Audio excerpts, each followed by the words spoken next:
Nikolić je igrao i prošlu utakmicu, ali pričali smo, nije sasvim oporavljen, malo je rodet. On je izašao s utakmice, pored zadnje lože koja je vrlo rizična, koja je vrlo ozbiljna. Vidim da je u sastavu, biće tu, da kažem, dosta dobrih i jakih duela i startova, dosta šprinteva koji su vrlo opasni.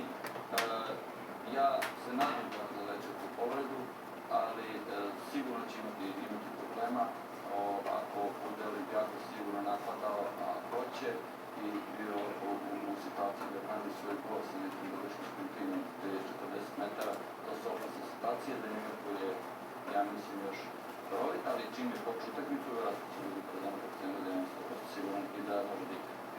Bez obzira na ovaj težak zadatak, Partizan je otišao u Pirej sa jednim optimističnim uverenjem da će pružiti sve od sebe, da se neće odlukati. Naša koleginica Marija Katić je ispratila juče stručni štab